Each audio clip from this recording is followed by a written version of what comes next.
Welcome back to another exciting episode of Bowhunt or Die, and actually this week, Justin, boom, puts down a turkey. I get to be in our show this week. You're in the show. This is exciting. Well, yeah, man, we had a great trip out to Kansas, as you guys are going to see. Everybody's always busting Todd and my chops about hunting public land. Everyone should hunt more public land, so I figured I would try it out and see what it was all about. I feel like I've got pressure being put on me now that I got to. That's how I feel every time we get an email from someone saying you guys should hunt more public ground. Well, Justin does make the trip with Matt out to Kansas. They find some public land, they set up, and I don't want to ruin the thunder, but they do have a great hunt. It does prove that, you know what, America is the greatest place in the world. There is still places. If there's anything that proves America's great, that's right. You can go and turkeys. Hunt. That's right. That to me, that's super important, and it should be important to everyone else, for sure. What's that? What do you got over there? Well, you should know it. It's got your name on it. So, guys, yeah. For those who haven't seen this already, and there's probably not many of you out there, this is a package from the Bowhunter Box Club. And you may wonder to yourself, what is the Bowhunter Box Club, right? Well, we've all heard there's plenty of subscription-based, services you can subscribe to. You can get dog treats every month. You can my wife's got clothes coming. Clothes coming every month. But what we all want is bow hunting equipment, right? Like, who doesn't want a box of bow hunting goodies to show up every month? So Bowhunter Box Club is your answer. You guys you sign up. Every month they send a box of goodies to your house. Yeah, you never know what you're going to get. And as always, like Justin said, my name's on the package. Do you think I got it? You think I opened it at first? No, of course not. You did open it first. No, but most importantly, look what's inside. That's right. Bowhunter Die and bowhunting.com stickers. We got broadheads, we got scent sticks, we got bowhunting.com patch, we got all sorts of goodies. So if you guys are interested, or anybody looking for maybe an upcoming Father's Day gift, probably be a great thing. Bowhunter Box Club. Make sure you'll have a smile each month when you get it in the mail. Absolutely. And if you guys don't want whatever's in it, just feel free to send it to me and Todd. We'll take it. So that's enough talking, guys. Let's jump right into the hunt.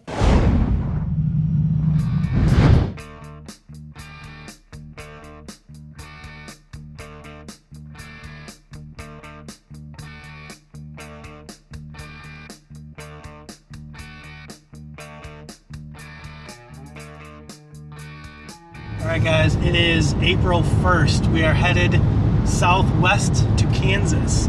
Got my buddy Matt here with me, and we're going to do, our mission is twofold. We're going to scout some public land, looking for deer sign to potentially come back and hunt this fall, and then we are going to turkey hunt on Monday the 3rd. The archery season opens. So Matt and I are going to give it 2 days, try to see if we can kill a couple turkeys. Figure a little combo spring trip would be fun. So last night I fletched up some arrows with some brand new NAP Hellfires, screwed on some broadheads, and at 10:30 I took a few shots in the backyard. Money, we are dead on, ready to kill a turkey. So we are heading south. We got 2 hours and 44 minutes until we arrive. We've been on the road since 4 a.m. We got our energy drinks. Todd Graff does not approve of these. And we'll be there in a couple hours. We'll do some scouting. So stick with us. Hopefully we find something good. Bowhunt or Die.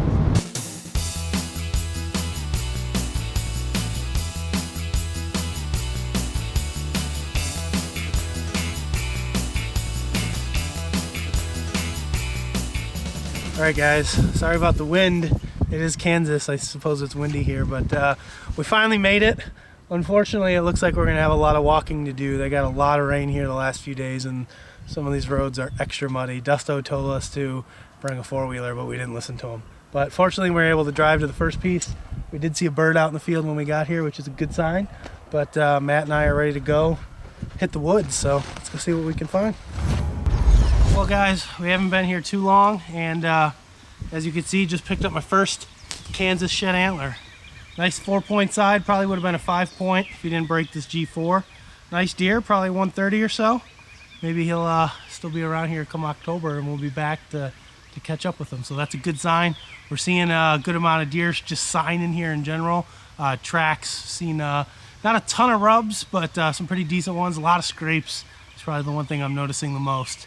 But that's definitely a good sign. We know there's some bucks in here, so we're gonna keep walking, see if we can find another one.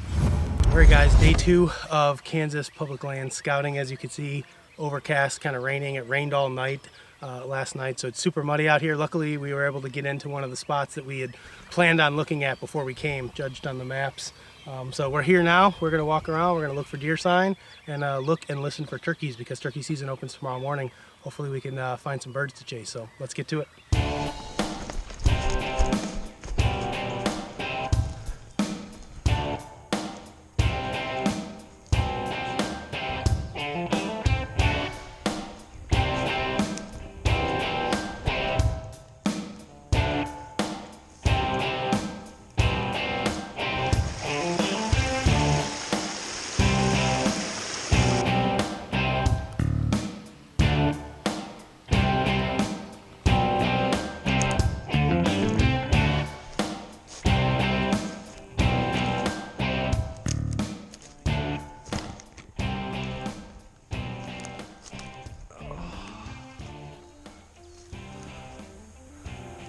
Number 2 for the trip.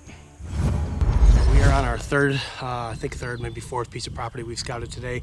The rain's finally stopped. Found something pretty cool when I came in the woods here this afternoon. We got a big licking branch here behind me. You can see it looks like it was actually twisted and broken off probably by a deer making a scrape on it years ago. The branch is still alive, so they're still actively using the scrape, but there's fresh paw prints in this scrape from the last 24 hours. It just rained last night and these are fresh paw prints. So we always talk about the fact that deer use scrapes all year long to communicate, and here's your proof. We had a deer, probably a buck, here in the last 24 hours that was using this scrape a little bit. So pretty cool to see. Nice, promising looking piece. You can see all this, grassy area behind me. Looks like a nice, actually, little funnel comes down off an ag field, funnels in behind me and dumps down into kind of a knob. There's a couple different spots we could hang a stand in here. Looks like we got some more scrapes down this way, so promising looking piece. We'll finish walking and see what else we see. Well guys, we have officially found turkeys. This is the first piece of property we walked yesterday when we got here. We actually saw some birds on the property when we were walking it. We decided to come back tonight before dark to see if we could find some birds and maybe roost them, and there they are right there. We've got at least, we think, 10, 11 birds in the field, at least a couple strutters out there. So we're gonna park the truck, we're gonna drive up and around, we're gonna park the truck, we're gonna try to get down in here and see if we can't kind of see where these birds maybe roost tonight, and then get in there and set up the blinds and everything. So let's get to it. Hopefully tomorrow morning we'll be in the birds.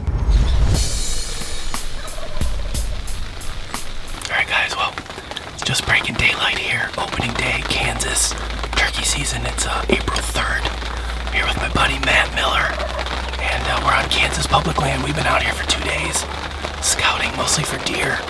Come back in the fall, but we figured we'd try our hand at turkey hunting while we're here. As you can hear, it's starting to rain pretty good, but we're nice and dry in the blind. We got birds, probably 3 or 4 gobblers within 300 yards, all fired up in the trees. They haven't pitched down yet, so we're hoping they're gonna pitch into these fields, see our decoys, and come out here. So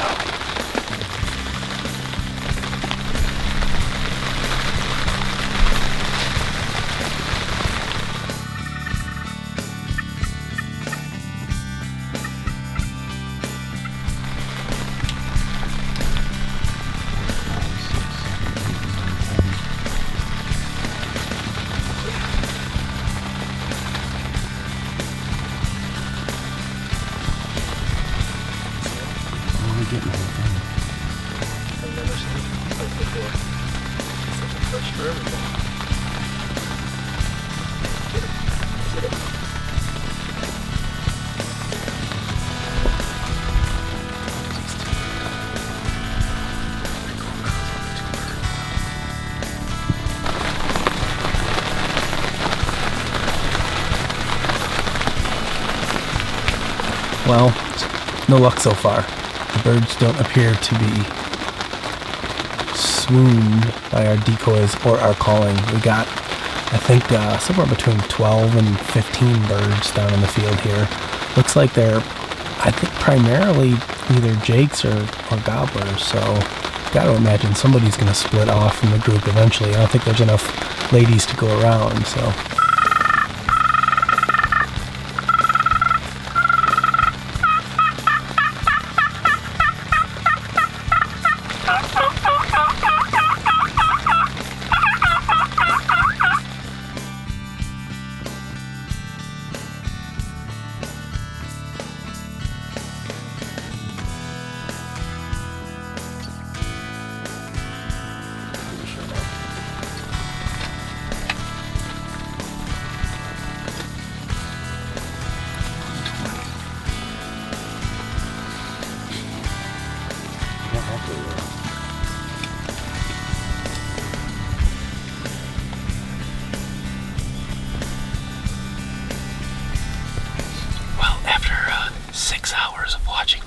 field. They finally left long enough for us to move the blind. We think we moved it without spooking any turkeys, but we don't know for sure.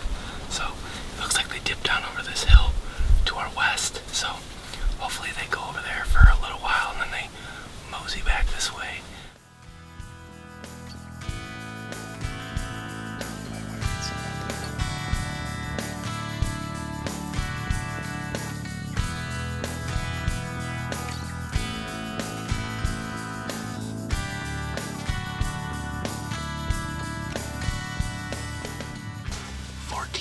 On a ground blind. Let's hope it's about to pay off. All the birds that were here earlier left and went to the west about 6 hours ago.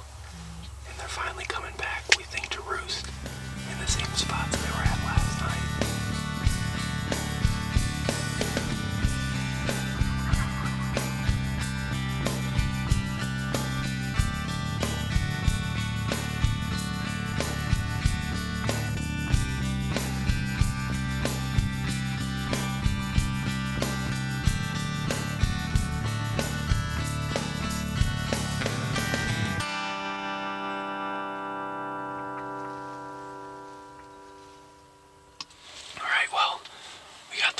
Sealed up. It's just about dark.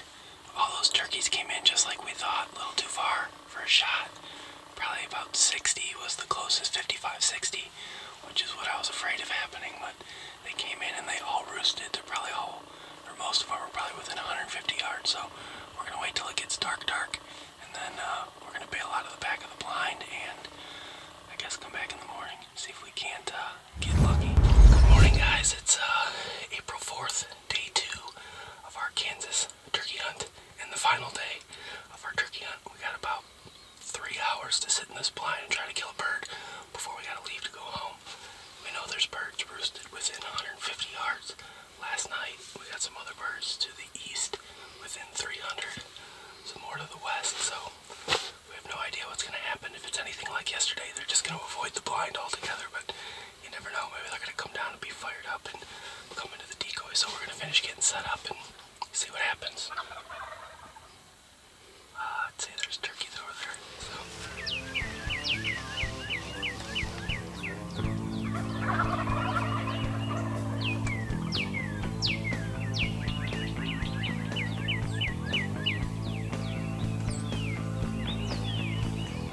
There's an really teeny piece of that. He came closer to us instead of away from us.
All right, guys, well, here we are. It is April 4th. We are here in Kansas on public land. My buddy Matt and I have been out here for the last 4 days. We came out before the turkey season started to do a little scouting for hopefully some deer hunting for later this fall.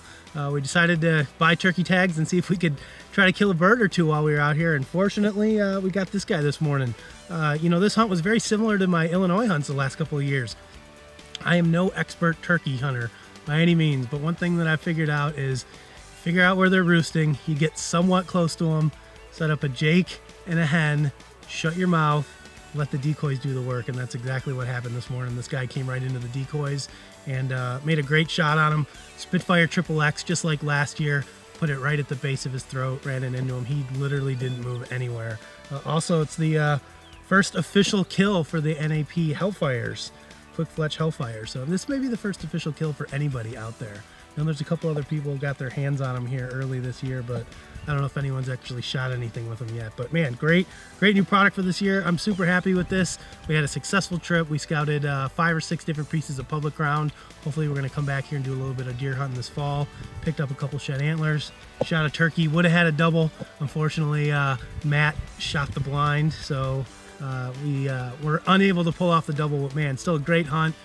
Good time out here with my buddy. 4 days, walking public ground, seeing new areas. You really can't beat that. So guys, thanks for watching, and hopefully we get some more birds on the ground here soon. Illinois starts next week. I'm going to be out filming Todd for first season. Hopefully he can get one on the ground as well. Bowhunter die, baby. Raw power and speed. Meet American-made precision. Its reverse draw design and ultralight carbon fiber barrel make the Carbon Nitro RDX the perfect hunting machine. 10-point. Perfection lives here. Are you done in the box now? We're talking about your hunt here. I got some string snot for you. Yeah, great. I thought you were gonna tell me it was chapstick. Is what I thought he was gonna tell me. Odorless bowstring. Well, as you see it, Justin actually is successful in Kansas on public land. Like you're surprised. No, like this I'm not is a surprised, but I mean, listen, it was supposed to be more of a deer mission than a turkey. The turkey was a second thought. Sure. And I mean, let's face it. I mean, you went out to public land. How much better of a hunt can you have? I mean, you go to a new place, new terrain, drive there, and actually harvest a bird. That's awesome. No, we had a great time. We scouted. I think we walked, according to my GPS on my phone, a little over 20 miles on that Saturday and Sunday. We kind of cut those segments a little short because watching 2 dudes walk around the woods is not exactly the most entertaining thing. But, I'll be honest with you. We didn't see or hear a lot of turkeys while we were scouting, so we were a little bit nervous. We're like, man, I thought there were supposed to be turkeys everywhere in Kansas, and somehow, some way, we managed to find them the night before. And as you guys saw, we were in the birds. Saturday, man, we just couldn't get them to come close enough. I don't know what the deal was. And then, or not Saturday, I should say, that was Monday. And then Tuesday, they just read the script, flew down off the roost, came right in, it was perfect. And then of course, Justin gets home from the trip and immediately starts whining about, oh man, I hurt my knees, planting the seeds. And then sure enough, it's like 3 days later, the calendar request comes in. Oh, I need Friday afternoon off. I did hurt my knees when I was out there. Workman's comp. Todd doesn't know the claims. Yeah, workman's comp. But where's Brandon? Find the footage where they were walking around and fell.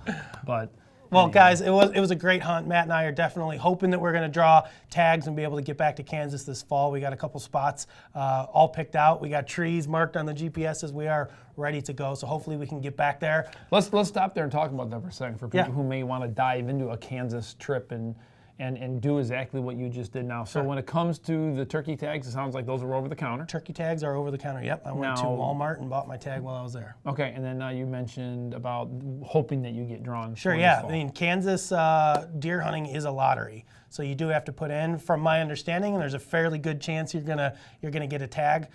So like in our case, Matt and I applied as a group.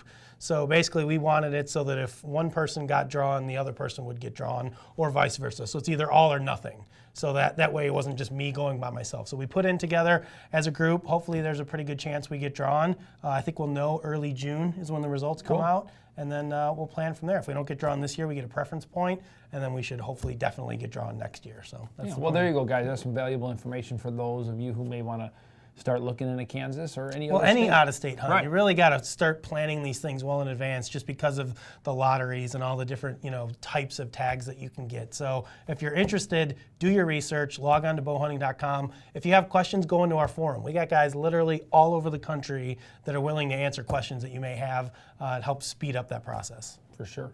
Well, with that being said, now we have Neal, who finally finds a bona fide mega shed. A bona fide mega shed. Well, for sure. sometimes Neal, sometimes we get these little text messages from Neal, and they're nice. Sure. But, but This- not like this. This is legit. This is a big antler, so let's check this out.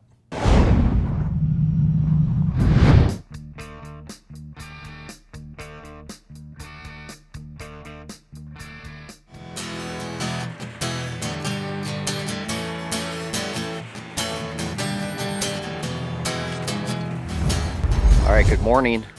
You can see behind me, there's a lone wolf sitting in this tree. This is one of my favorite spots. This is where I passed up the little surprise November 12th of last year. And it's kind of right above a big bedding area, and I'm here to check and grab my trail camera. I have actually 3 or 4 in this spot. I'm gonna grab my trail camera. I'm gonna take a look at my food plot. And most importantly, I found a new spot while looking on Google Earth. Just never really considered it or thought about it, and I've never had a good north wind spot, but this spot could be great for a north or even a west wind. So I'm gonna head up there as well. I'm gonna grab this camera and make it happen. Bow hunt or die.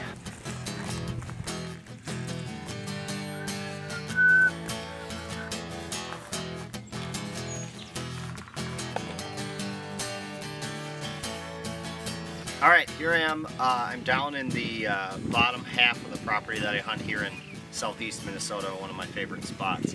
I've had a trail camera here behind me all winter.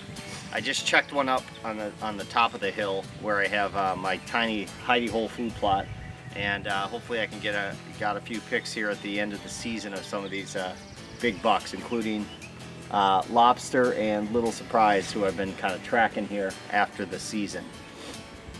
My main objective today actually is, besides pulling cameras, is to go scout out a new spot. There's a big drainage here behind me, and it's kind of an interesting play where you can walk in the bottom of the drainage and then pop up. And I've always hunted on this side of the drainage, but there's a nice little flat that I found on Google Earth that's up probably about 200 yards from here. So, oh my gosh, I think I just found lobster's antler, or a huge buck. It's one or the other. It's right up here. This is unbelievable. Absolutely gigantic buck. Oh, I could see it. Holy crap, it's him.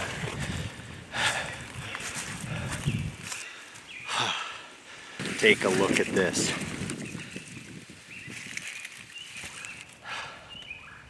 Found him. This buck is a buck I call the lobster buck. I am so pumped that I found this shed. This is like unbelievable. I never find big sheds where I hunt. And yeah, this is a big, huge buck that I never saw in person, but I got a few trail camera photos of. I named him the lobster buck, and yeah, I am pumped up right now. I cannot believe it. Just a big, giant side. So I just got on this new hillside where I've been thinking about hunting, and sure enough, about 50 yards from where I was, there's just a big, giant antler sitting here. So that's awesome. Maybe I'll find the other side, but either way, I'm pumped to see that this big buck, I've called or named the lobster, is made it through the year. He's alive, and he's going to be an absolute pig this year, so hopefully I can get him down. Bow hunt or die.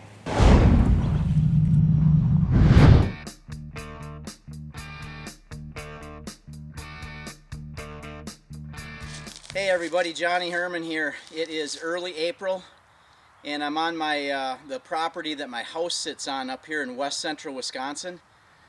I've got a situation where I've got a bunch of trees kind of turning into a park-like situation here on my property. These are all box elders that I'm cutting, and they they've choked out my understory the last couple of years, and now there's nothing down here on the ground level. So I've really lost my bedding cover. So what I'm trying to do is I'm trying to knock as many of these box elders down in this roughly 100 yard by 100 yard area on the east side of my property, and I'm trying to create some bedding area here. So I'm trying to hinge cut them, but if they come all the way through, that's fine. I just need to knock them down and get some light into the soil layer so that I can get some undergrowth coming up again. And anything that I can hinge cut that can have some growth on it is going to be a bonus. So that's the plan. I've been working on it for I don't know, 3-4 hours, I guess, at various stages of this spring, as you can see behind me.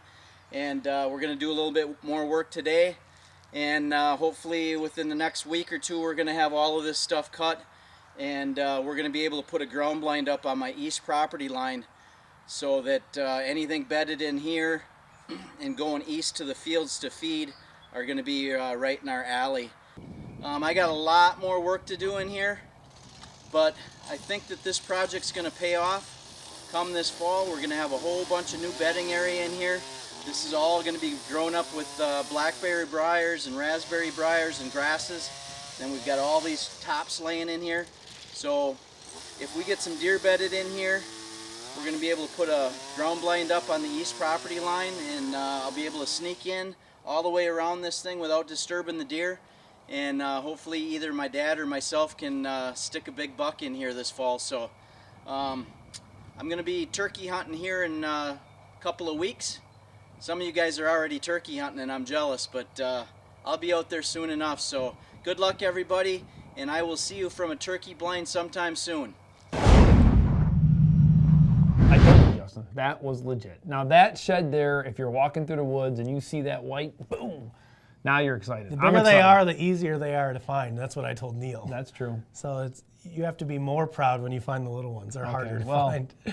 When you find a rack like that, you know you got a spot that's worth hunting. Sure. And more importantly, I mean, that's an animal that he knows it's there. He's got the trail camera footage of it. He thinks he's starting to kind of hone in on where this deer might be spending a little bit more time, which is going to be fun to kind of watch this unfold as the season goes, that maybe Neal will be able to have a chance at this buck. Yeah, I mean, if there's anything that's going to fuel your fire for next year and help you get out there and early and do the right thing when you're planting your plots, or hanging stands or trimming stands, and just keep you motivated, it's picking up a whatever that 75 inch side that he picked up there. So congratulations to Neal. And then as far as Johnny goes, I mean, man, he's got a great little plan there at his house. I agree. Build bedding cover, hopefully get the deer to bed there. They're feeding over here in the fields next door. Well, I think you and I picked up that lease right next to his house there. Yeah, we got all those fields. We saw that on the fields Hunting right Lease there. Network, so we got that. So Johnny, look out.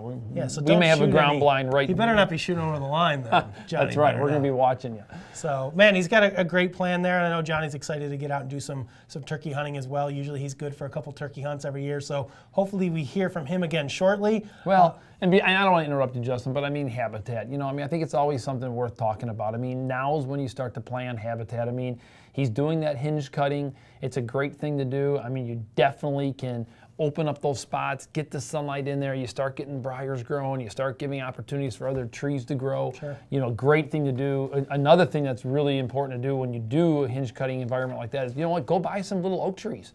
Put some oak trees in some of those areas where the light's hitting, put a cage around them so then you can get some desirable trees in there as well. Sure. And mark them really good with some flagging tape so right where those oaks are. Then you can get in there and every other year or whatever, make sure you're cutting down whatever competitions around those little oaks. So that way you can get some good desirable trees in there as well. So what a great time of the year to be out there and start figuring out those kind of tactics. So yeah, I like it. I'm on buckthorn killing mission right now. I've been chopping it down a little at a time, chopping it down, and spraying it or wiping brush killer on it to try to get rid of some of that horrible plant. So guys, next up, we're going to take a couple seconds to thank the people who sent in their trophy photos for this week's show. Cody Catt, Dave Keene, and Josh Baker. Hey guys, those are some great trophies. If you want to see yourself right here on an episode of Bowhunt or Die, make sure you get your photos in early because they are already beginning to stack up. Now, Justin. Yes, sir. If you want to see yourself right here on an episode of Bowhunt or Die, what are you supposed to do? Didn't we just tell them? No, we didn't Send tell your 'em. Well, tell 'em emails how to and where, come on. info@bowhunting.com. You can go to bowhunting.com, click on the Submit Your Trophy button, or you can share them on our Facebook page. So you got 3 different ways. Sure. Well, and don't forget, guys, I mean, we're on all the social outlets, whether it's Instagram, Twitter, Facebook. You can find our pages and like them. We'd appreciate that. And, of course, we always like to hear your stories as well. So any information that you have that you'd like to see us talk about here on the show, shoot us your questions. We'd love to hear from you. We're going to have more future live segments coming up. So with that being said, guys, bow hunt or die, and pay attention because we've got more episodes right around the corner. For more exciting action, be sure to follow us on Facebook, Twitter, and Instagram and receive live updates from our team members as well as the latest happenings in the bow hunting and archery world. Be sure to share your photos, stories, and experiences as well. And don't forget to pick up your official bowhunting.com and Bowhunt or Die gear by visiting bowhunting.com/gear. We have a full selection of hats, shirts, decals, wristbands, and much more.